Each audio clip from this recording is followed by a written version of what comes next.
2 a.m. and she calls me 'cause I'm still awake. Can you help me unravel my latest mistake? I don't love him. Winter just wasn't my season. The fact that that bop by Anna Nalick, 2 a.m., if you don't fucking know, is about an abortion blows my mind. Hello, everyone. How are you? Welcome to the Bitch Bible Podcast. I am not going to lie. I am feeling a little loopy. My floors are being detailed today because there's like a glue residual because they were installed at lightning speed and probably not tended to appropriately. So there's just like stains, like glue stains everywhere. So they have to use a pretty pungent solvent to remove said glue from my gorgeous European white oak floors. And oh my God, I just got so nervous. Okay. Oh my God. I thought I saw a rodent. So the fumes are fuming and I'm feeling slippery and sprightly. I would first like to address some internet drama that I did not foresee being such a big deal. So this morning, before heading to the farmer's market to get Clyde a croissant and just like some local Jacinto kale, because, you know, I'm just like eucalyptus girly, whatever. And I'm getting ready in my bathroom and I look into my bathtub and I see what could only be described as a pubis-like follicular debris all at the bottom of my bathtub. And I mean, I gasped for air. I couldn't even believe it. I look at Andrew, I say, what the fuck is this? And he's like, oh, I shaved over the tub last night. Sorry, I forgot to rinse it. I said, Andrew, first of all, thank God it's not ball hair, because that's just, I mean, we would never speak again. Secondly, I need clarity on why you think it's appropriate to hover your fascia over our bathtub and tend to your manscaping. Like, why are you doing that over the bathtub? Doesn't that seem peculiar? And given the fact that we just had to replace all the plumbing, you're shaving your beard in our bathtub like that. I find that to be odd. It's also a big tub, so gravitationally and just like for lower back pain, I don't really understand the positioning on that. Secondly, don't you have a motherfucking sink, bro? And he's like, sorry, I do it all the time, but like normally I give it a little bit of a hot rinse. And I was like, I don't want to bathe in your facial hair, if it's even facial hair, because I was checking the radius of the follicles and it's talk about bush, okay? Very thick hairs. So I think he's a fucking dirty ass rat liar. And I think that he was tending to his testicles. Okay, because that makes more sense. Think about hovering your face with no mirror. You're just raw dogging your beard over the bath? I don't think so. Okay. He was tending to his testicles and there's ball hair in my bathtub. Say that 17 times. The fumes.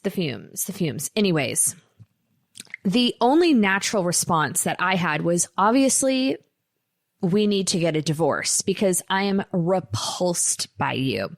So in a joking manner, I go on Instagram and I write like a little ditty, a little disclaimer that, you know, Andrew and I are taking some space apart in our marriage to a Paula Cole song, which I thought was just like an obvious joke.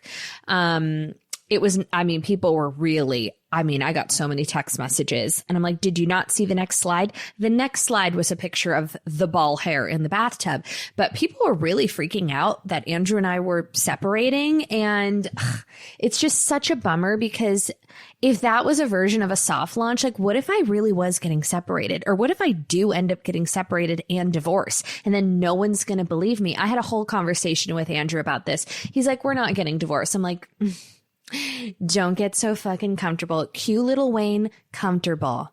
I said, Andrew, we've been over this, and I never want it to lose its luster on you. But when I say that my love is very, very conditional, and you do not know what I am capable of emotionally, physically, and just detachment wise. So I don't want you going through life thinking that this is forever. Nothing is forever. Not marriages, not TikToks. We don't know. So let's not get in that fucking headspace, like together forever.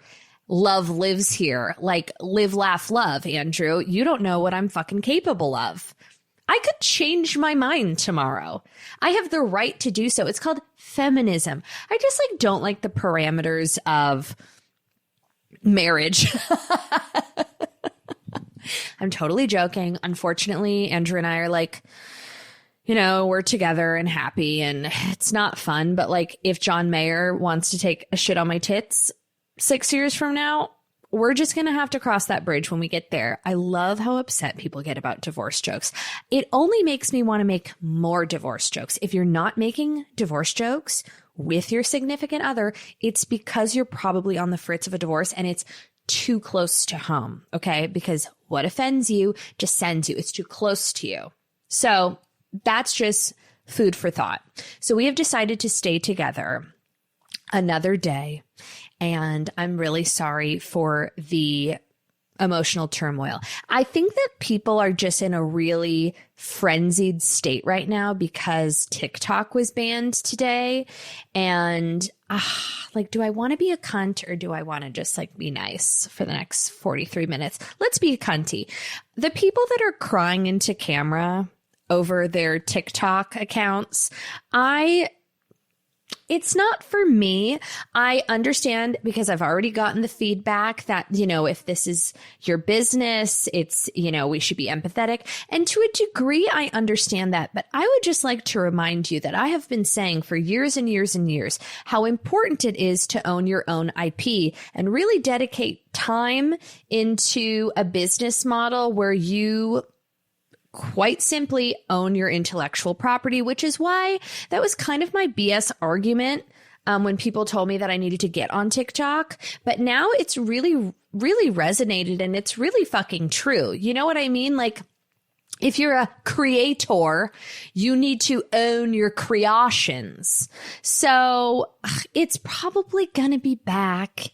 And in life, we must pivot accordingly. I don't need to see anybody crying into camera, with a Gracie Abrams. That's so true. I'm sorry. It's not for me. Will I miss Bethany Frankel eating a crawfish broil with gloves at a Marriott in the Midwest? Yes. I think of those times lovingly, but let this be a lesson. I'm over it. I don't care. You know what I care about? The fact that my dead mother's manicurist, Cindy, who worked at a previous nail salon that I haven't been able to go to in 7 years, except for that one time when Grandma Gloria insisted that I take her there because she couldn't come to my place. And she didn't have her hearing aid in, and she's screaming at me. She goes, "I want something red like blood." And then I've got Cindy going, "Critty, where you been?" And I'm like, I just can't deal with this right now. So I get my nails done 2 days ago. Okay. We're going for I would say this is a chocolate brown meets wet cement color. And I'm doing a short nail moving forward. I'm not doing long talons because that's how you get pink eye. Okay. I'm just such a hands-on mother that I need a short nail. Wink, wink. So I go into my nail salon, okay, just for a reprieve, for a moment of me, and I look up and I see motherfucking Cindy, and it has not clicked that Critty went bye-bye. Okay. So every time I see her, Critty, and I've been just going with it for so long, every time I've accidentally run into her, which has only been 3 times since my mom passed. It's just, nothing has registered that I'm not Critty. So I've just avoided this nail salon like the plague. So I find a new place. I sit down. I unroll my shoulders, I get ready, I look up, and there's fucking Cindy, and she is violently waving, screaming, Critty, Critty, Critty. And before you try to cancel me, I'm sorry. Don't. Try again elsewhere. And I'm just waving, and I'm just clenching, because I just don't have the heart to tell her. I just don't. So now I gotta find another motherfucking nail salon, okay? Jackie, people are dying. I know, okay? Okay, wait, we have so many things to discuss. Like, I am slipping and sliding and foaming at the mouth. And honestly, if I was to get a divorce, I was just thinking about this. I've totally fucked myself because nobody would believe me, but also I would never announce a divorce on Instagram. I've already kind of like thought about it. First, I'd secure a book deal, which is very interesting because the Daily Mail reported allegedly that Meghan Markle was shopping a life after divorce book proposal, which we don't know if this is true or not. I can't imagine this to be true, but that was just like a little ditty that I read. But if I were to divorce Andrew, I would have a pretty gridlock plan B by way of book deal, spin-off podcast. I would announce it never on Instagram. I would announce it obviously on like a 3-part podcast special series so I could like really get that bank, post divorce. But what was I saying? Honestly, I should divorce him because I was thinking about this. Oh fuck, I have to text Whitney Cummings. Let me pick that name up I just dropped. So Whitney was over here a few months ago with her son. We were sitting in my kitchen and she looked at Andrew and said, "Do you realize how funny your wife is?" And if I was like a lovely, tactful person, I'd say, "Ugh, Whitney, are you kidding me? Superstar comedian Whitney Cummings? I'm not funny. Like, how dare you?" But instead, I said, "No, he doesn't know how fucking funny I am." Just completely grazed and glazed over the compliment that I do not deserve to publicly penalize my husband. He said to me the other day, I said, "Andrew, do you understand how funny I am?" Because I was just doing a whole one-woman monologue about his father sitting in shotgun of my car. I'm like, well, at least I can, whip a nay-nay in the carpool lane. And I'm just slinging bits, just throwing spaghetti at a wall, hoping it'll stick. And he's just going, like a gay little chuckle. Oh, my son's back. Great. And I'm like, "Andrew, how are you not laughing? I'm so funny." And he's like, "No, you are so funny," but it's always like placated. Like he's just very generally unamused by me. And all the compliments he gives me are things that I don't personally hold value for. He's like, "You're the smartest person I know." You know what he said to me the other day? He goes, "You're the kindest person I know." I said, "You must not know that many fucking people." Okay. Ding, ding. And so he says to me, he goes, "Of course I think you're funny, honey." And I'm like, "Okay, well, you're not really giving me much validation." He goes, "You're one of the funniest people I know." I said, "Andrew, one of the funniest people you know? Who the fuck do you know that's funnier than me?" I mean, I was screaming and he's like, "Well, it's just..." Oh, wait, hold on. I have to go get my son. Hold, please. This week's episode is sponsored by BetterHelp. For 2025, we're not making resolutions that'll fade by February. I think it's better to think of the new year as a book with 365 brand spanking new pages waiting to be filled. In 2025, maybe you're ready for a plot twist, or maybe there's a part of your story you've been wanting to revise. It's about picking up the pen and becoming the author of your own life, Katie. Think of therapy as your editorial partner, helping you write new chapters and create the meaningful story you deserve to live. What I think is great about therapy is that it empowers you to be the best version of yourself, okay? The main character you have always dreamed of. So if you're thinking of starting therapy, BetterHelp is the best place to start. BetterHelp is fully online, making therapy affordable and convenient. They serve over 5 million people worldwide, and you have access to a diverse network of more than 30,000 credentialed therapists with a wide range of specialties. Best of all, you can easily switch therapists anytime at no extra cost. Write your story with BetterHelp. Visit betterhelp.com/bitchbible to get 10% off your first month. Oh my God. Okay. Anyways, we're back. We have a lot of different things to discuss today. Real Housewives of Salt Lake City it's kind of all I've been thinking about for the past, I don't know, 4 days. I have texted every single person I know in all capitals being like, have you seen the motherfucking finale yet? Because I need to debrief on it on so many levels. And the first time I watched it, my mouth was agape and I could not process everything that was happening at once because there were just so many layers to this finale. I do think that it is perhaps the single best piece of television, specifically a Real Housewives finale that I have ever seen in my entire life. And I don't mean that ironically, like I'm dead serious. I watched it, couldn't process it, couldn't breathe, gasping for air. I watched it the next night, Friday, and I made Andrew sit and watch it with me. I said, Andrew, if you want to stay in this marriage and we want to like appreciate and love each other, I need to experience art with you and I need you to sit next to me and I need you to retinas wide open, consume this masterpiece with me. And we held hands and we watched it. And I was so proud because he was actively watching it. You know, most of the time there's a Laker game on the thigh, but he was enthralled because it is both gut-wrenching, hilarious, diabolical, insane.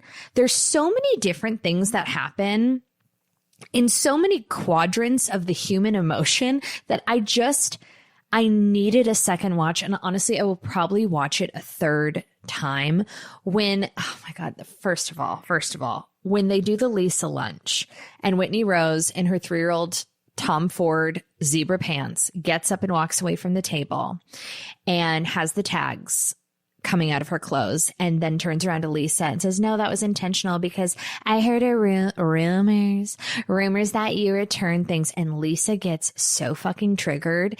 Now, the reaction seems insane, but I will tell you that I would be deeply offended if someone said that about me. So I can understand, but also if it wasn't true, why are you getting so upset? And I really I demand that everybody listening to this podcast that has any shrivel of interest in the Real Housewives of Salt Lake City, what you need to do immediately is stop listening to this and go on bravotv.com and search Lisa Barlow House Tour. Okay. I've sent this to 400 people in the past 48 hours because it really is a case study. I believe the title of the article is A Minimalist Dream, which is the most beautiful way of putting you got nothing on the motherfucking walls. Okay. Please, just for insight, context, and just, I don't know, like a clear vantage point, you have to watch Lisa Barlow's home tour because it is definitely the same house that she's living in now. And for someone who is hyperflexing on these hoes, I have glam in Monaco, I have glam in Saint-Tropez, I fly private, like this, you know, lady, like delusion of grandeur. It's 2 minutes and 38 seconds, I believe, this house tour. It is the best 2 minutes and 38 seconds you will ever see in your life because the fact that she hasn't contacted one of her 18 lawyers to take this down, because it really does lift the veil on Lisa Barlow. Maybe we return a Celine trouser and get a piece of art, a throw blanket. Okay. It is a living spaces showroom, warehouse discount center. Okay. We're talking furniture sets. She's like, I just like a really serene vibe. It's like, no, bitch, you got no fucking furniture. You don't have rugs. The boxed, I can't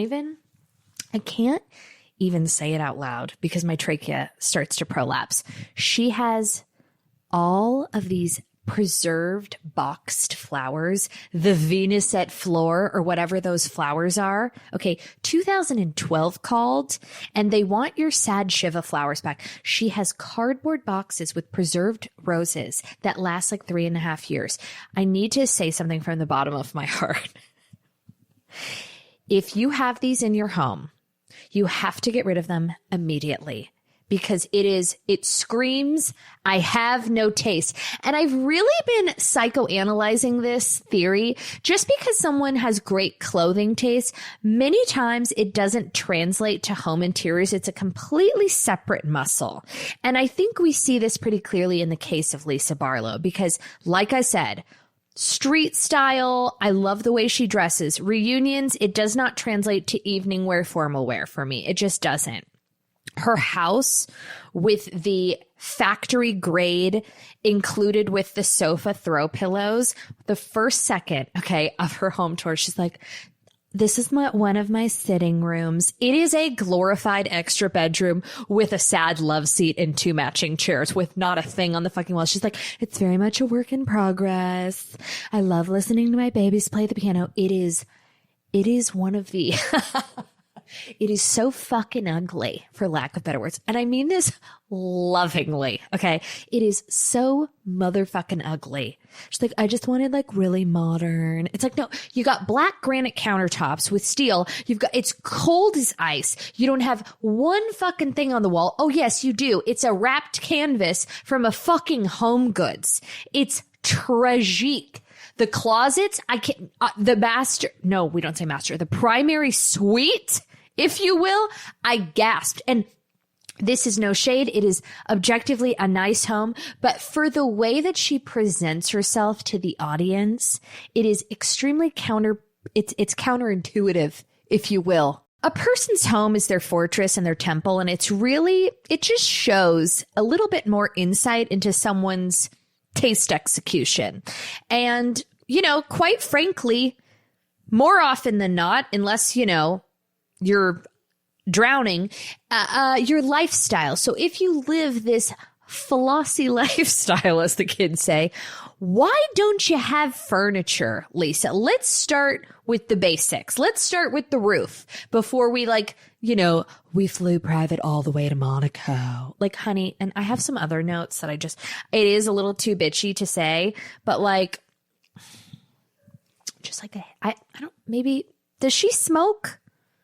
Or is it straws? I don't know. I love Lisa Barlow. I think she's stunning and dresses amazing. But I just, it's good to have friends that tell you the truth. I'll never forget when Stassi Schroeder looked at me many moons ago and she said, Jackie, it's time for you to get Botox. And I said, really? And she said, yes. And I said, thank you. Why? And she said, the second that your makeup sits in the crevasses of your forehead, you need to be injected. I got injected the very following week and every 6 months since then. So, it's just the more you know. It's called modern day feminism. Please title this episode Minimalist Dreams, by the way. Is it? Yeah, Minimalist Dream, because that's just, that is cinema. Speaking of cinema, okay, it's the last night on their trip in Mexico. They're sitting around a table. Heather Gay starts this really prophetic, beautiful speech about how they need to support each other and, unite as a group of friends and not let outside strangers on the internet come in and intervene and create problems and toxicity. And we must, all of the things. And I was sitting there and I was aggressively nodding. I'm like, yes, Heather Gay. Yes. Sisterhood, Heather Gay. And then all of a sudden, the pendulum swings and this fucking bitch, okay? And I mean that lovingly, Heather Gay. This artiste, okay, not reality Von Teese, artiste, decides to come up with a fun game and my next birthday party theme where everyone has to go around the table and read find the text message, the worst thing you said about another person at the table, and then give it to them to read out loud about themselves. Now, Brittany with one eye and high body count hair and just Brittany Bateman is the most tragic friend that has ever graced our screens, and I hope she's not going anywhere. Okay, last week with her 2 little braids, this week when she's at the brunch and she is wearing a flannel and a acid wash denim and a cowgirl boot, which was interesting because was she going horseback riding or was she making ceviche? Because the outfit was really confusing and she's crying and she is trying to get a scene so badly. And it's just not working. These ladies are so colossally disinterested in her and it is so campy and funny, and we don't deserve Britney. She is a fucking star. She's a star in a way that she doesn't even know she's a star, which is true stardom, I think. Oh my God. And then Angie runs after her and Mary sits Shiva for Angie's relationship because, you know, she has abandonment issues. I cried during that scene with Angie and Mary. I cried. It was this season has been unbelievable for Mary. I always thought Mary was one click away, and she still might be with those tufted chairs. However, I found her to be vulnerable, disarming, and we really got to see a different side of Mary Cosby. And for that, I say thank you, Mary, for your work because it was beautiful. Angie, I'd take a bullet for Angie. I fucking love Angie. When Angie hands Bronwyn her phone at that dinner and says something about Bronwyn's husband being 1 foot in the grave and 1 on a banana peel, and she wears a hot dog costume to showcase everyone how she got to the top by sucking dick. By the way, and the delivery, Bronwyn's tearful delivery, was so earnest. If someone said that about me, I would open mouth kiss them. I'd be like, damn fucking right, bitch. Like, I thought that was one of the funniest things I've ever seen. And then Andrew just goes, I'm sorry. That's when Andrew was losing his mind. He was like, this is unbelievable. And then the Heather Gay Whitney thing and the Lisa Barlow. You have to understand, when you react like that, it makes it seem like it's triggering and true. And I just don't know why she gets so worked up and you're coming for my family. Like, just be like, it's so diffusive to not, you're giving it a moment when you freak out like that. Like, if you just laughed it off, it wouldn't have landed. It wouldn't have disrupted anything. It would have just been like kind of a wash away moment. But because she gets so fucking heated between the tags and the threesome allegations, she pops the fuck off. And it wouldn't be great television if she laughed it off, but it would make me trust her as a narrator more. You know what I mean? I think when I'm like, who do I fuck with on The Real Housewives of Salt Lake City? I think it's Angie. I think it's Mary. And I think it might be Bronwyn. I cannot get a read on Bronwyn. I like how she speaks. I find her voice to be a bit of a stool softener. It's very relaxing. I like the cadence and articulation in which she speaks. I don't know. I mean, Whitney, I can't with Whitney Rose. I don't even want to get into it, but it was a masterpiece. And if you have not watched it, I am so jealous of you. You know, I can't believe you get to bear fresh retinas on the cinematic masterpiece that was The Real Housewives of Salt Lake City. I can't wait for the fucking reunion. Okay, let's cut the shit and get into the saga that is Jason Baldani and Blake Lively. Every day, guys, there is more information that we do not want, we do not need. It's not looking good.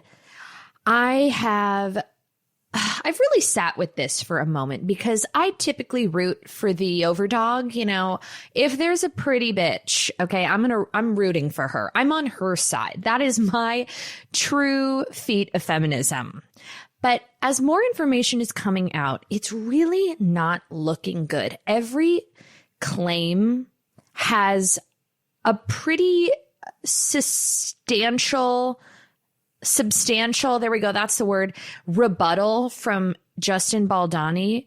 So even as much to say, I mean, you know, she says that she voices concerns about her postpartum body and gaining weight. And there's a text message that coordinates him being very supportive and I've got you. And, you know, just every single thing. There is evidence that supports his claims. And he doesn't even, not even his claims, his innocence, I would say.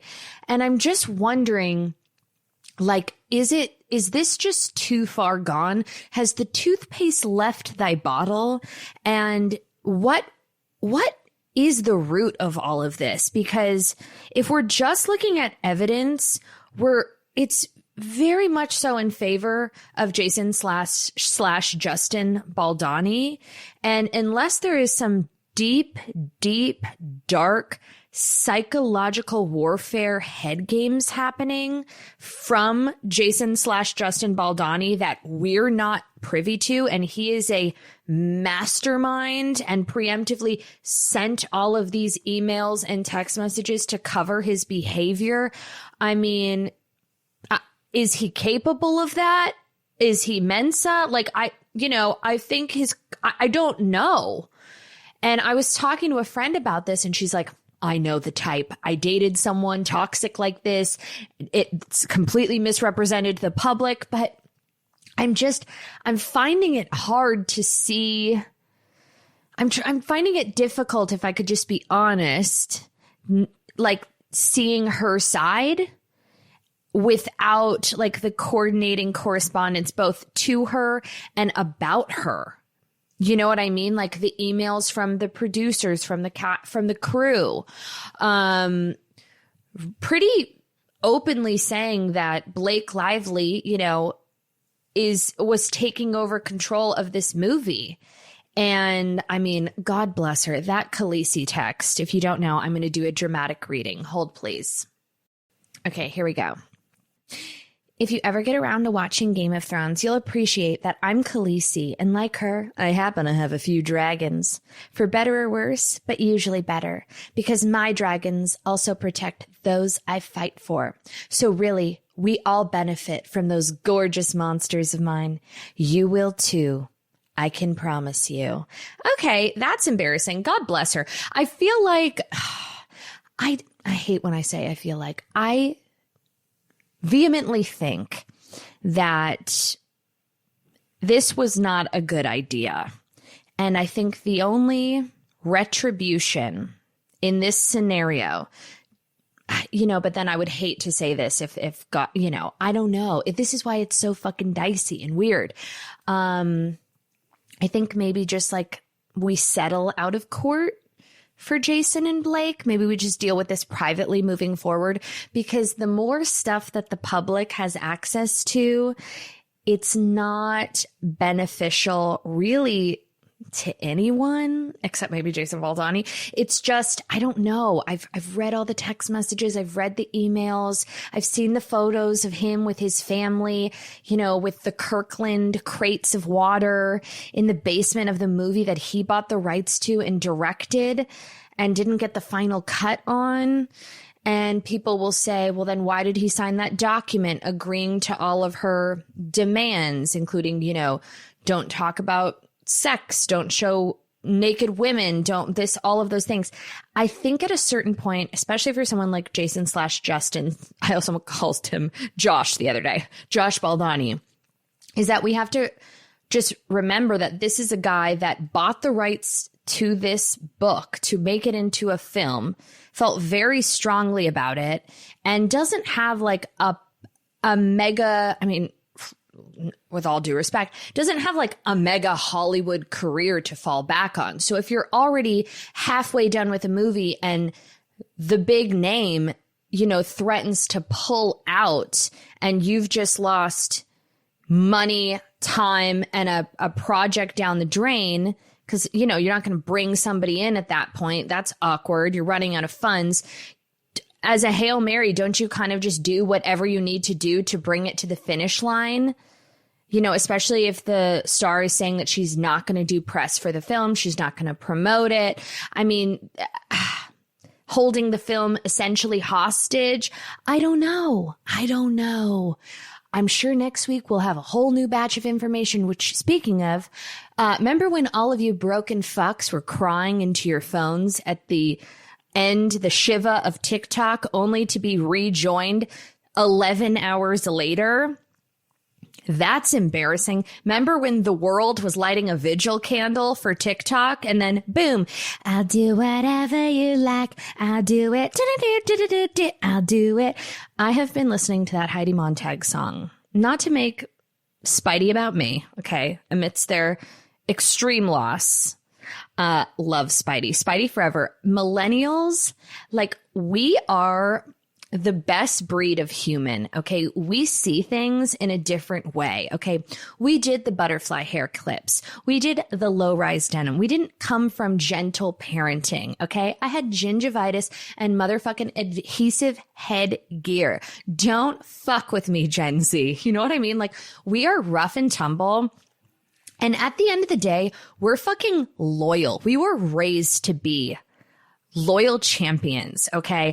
I don't know whether it was the music we consumed, the lack of social media, the television that we consumed, something, there was a chip put in our brain.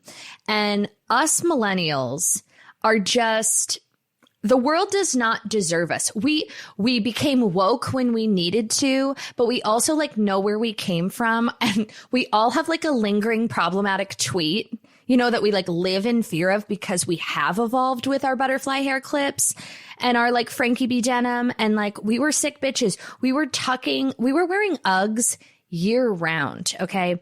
I grew up in Los Angeles. I remember the first day of fucking 7th grade with the adhesive headgear. I wore a off-brand, not Uggs. They were Fugs. Okay. Fake Uggs, a pink shearling knee-high Ugg. Okay. My calves were sweating. I was wearing also an off-brand, I would say Hollister adjacent micro mini skirt with 18 butterfly clips in my fucking hair and 14 layered tank tops. You don't know what it's like. And with that, when Spidey needed us, our hearts panged and we rose up and we supported them in a time of need. Now, I don't think I've discussed this on thy podcast. I had Spencer Pratt on my podcast maybe once or twice many, many years ago. And we were kind of like internet friends. He would like DM me. We would, you know, we had a cute online rapport. And then I don't know what I said or what I did, but one day I got the big B, the big block, and blocked on every portal.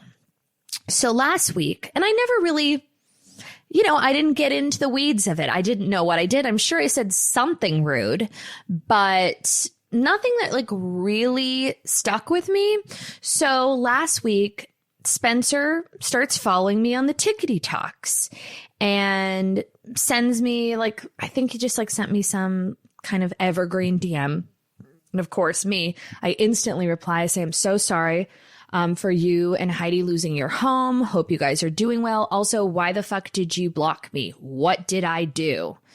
And he says, I don't really remember, so it couldn't have been that bad. And I said, okay, well, water under the bridge, I guess. Maybe that's not the right analogy. Water, fire, it's a little too close to home. But the moral of that story is that, you know, we're back.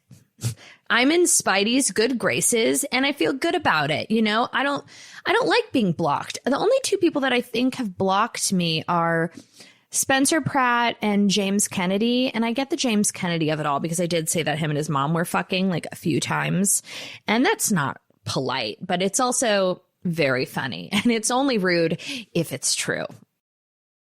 Okay, in more important news, Matt James and Rachel Kirkconnell broke up.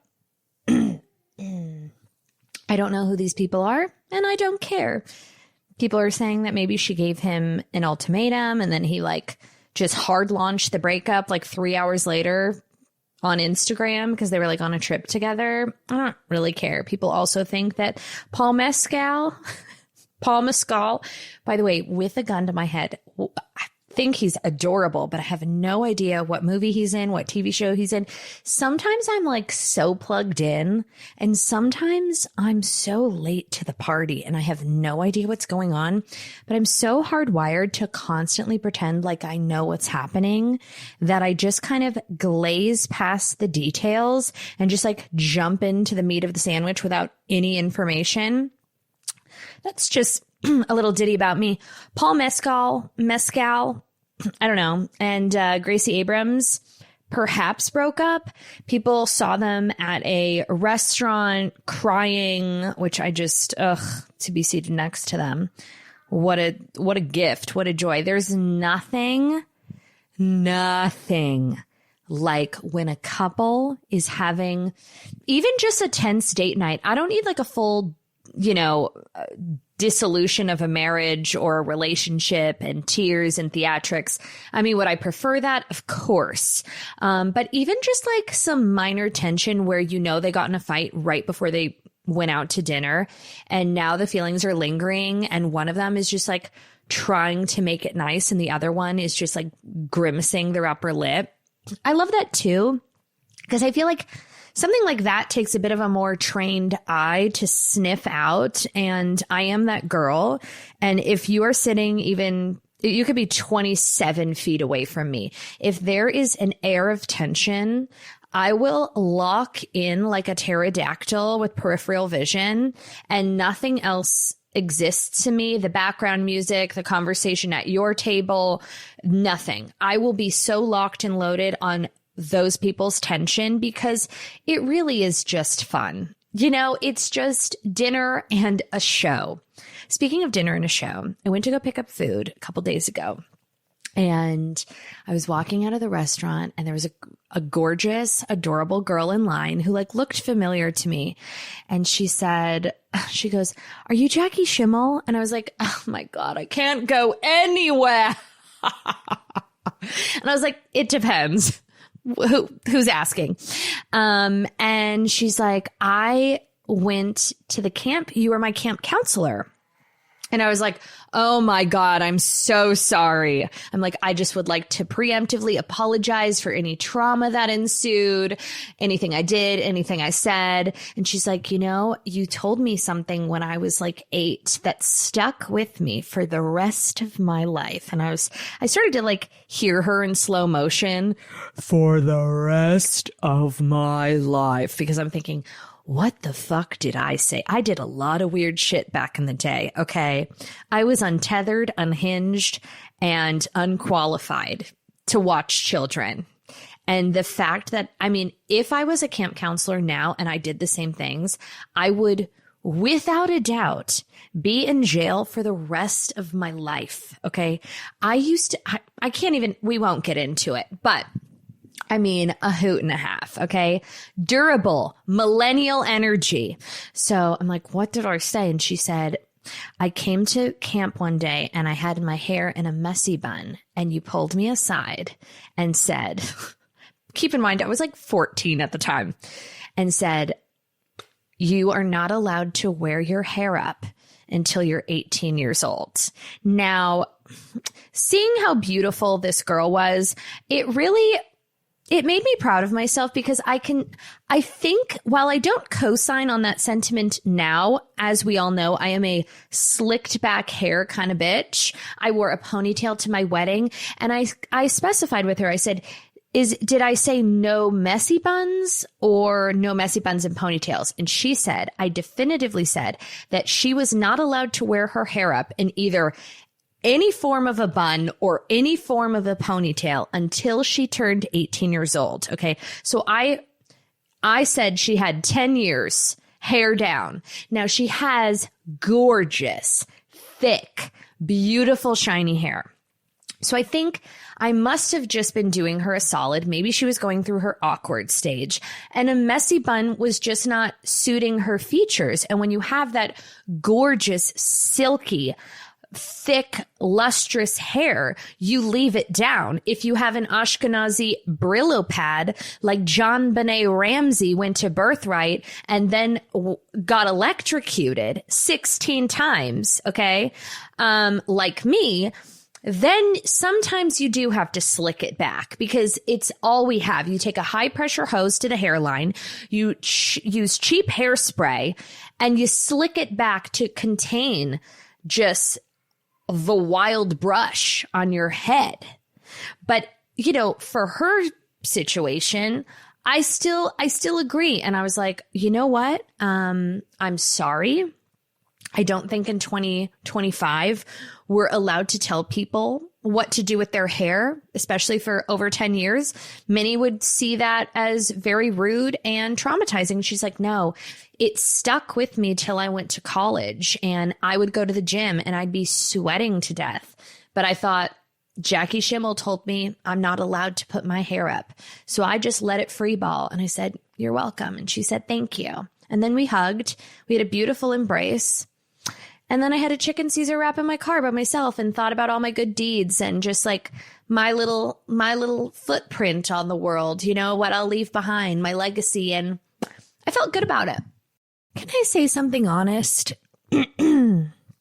Coming from a place of love and concern, I have a few premonitions, pop culture premonitions, and I don't like to say this out loud because I do think it's a slippery slope, but I'm a deeply intuitive person. For someone who's not really attached to feelings, or at least not my own, I'm very hyper aware energetically of like other people, and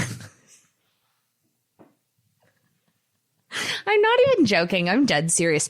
The reason that I like to be alone is because I get very energetically burdened by socializing because I'm always aware of how the other person is like feeling. Not because I'm an empathetic person, just because I've got like a weird chip. I'm like dialed in. Like I know when someone wants to leave, when someone wants me to leave, if someone's not in a good mood, if someone's sensitive, like within 13 seconds, I'm like, okay, I got you, like got it, done, sold, signed, sealed, delivered. Like I know exactly what's happening all the time. And it's exhausting to me because then I pivot accordingly because I do typically want to make people feel comfortable around me, which is boring and annoying, but it's why I like to isolate because I'm like, finally, I can just like relax. But even digitally speaking, sometimes I feel what a celebrity is going through without any correspondence. I think Sydney Sweeney I don't think that she's engaged anymore. Allegedly. I have no idea. The things that she is serving on the internet is feeling like she's cut ties and she's frisky and loose.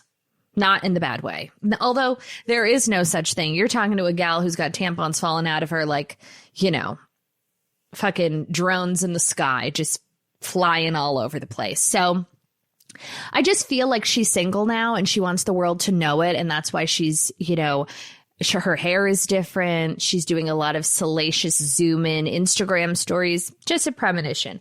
Also, I'm worried about Justin Bieber. And I hope that he is prioritizing his mental health. When we get hit with like 6 carousels, I always worry about a person. And I just want to make sure that he's taking care of his emotional wellness factor. He seems like a sensitive soul, and I know he must be going through a lot. He's unfollowed a lot of people that were once his mentors, his management, all of the things. And I just, you know, I don't know. Usher, he unfollowed Usher. I hope that Usher is not roped into this Diddy shit because my millennial heart will stop beating. I was about 11 or 12 and I went to the 810897, whatever that album was. You don't have to call. I know every song off that album. And when I tell you that my dad and my uncle took me and my cousin to Usher, okay? And we were flanked by older gentlemen smoking blunts. And I never felt so Caucasian and so cool which usually don't go hand in hand, for the record. I felt both painfully Caucasian, but cool by proxy, because I was just like swaying, knowing every fucking word, with these like hot dudes next to us that were just fully, loudly and proudly smoking blunts. And I know my dad was like pretending. By the way, my dad, I thought that we had a skunk infestation in my house until I realized that my dad partooketh. He's probably, I might have to cut this out. He's a businessman, but whatever. It's legal. I thought we had a skunk infestation in our house my entire childhood. I was like, the skunk is in the garage. The skunk is in the backyard. The skunk is in the side yard. And then I remember finding a bong and being like, what a beautiful piece of hand-blown pottery. Not a clue in the world. So fucking dumb. So I know my dad was just really deep inhaling and like living his best life, but I will be devastated. And like, does that mean if he goes down allegedly, am I not allowed to listen to You Don't Have to Call? Because that's not happening. I can separate the art from the artist, okay? Especially if he sold his catalog and he's no longer getting royalties from the music, then it's all kosher. And on that note, thank you, ladies and gentlemen, for listening to this astounding podcast. Share it with your friends, okay? Because it really does help me. And we will be back next week, I believe, with one Maxine Bronner. I have to call him and confirm that, but thank you. Have a great day. Goodbye.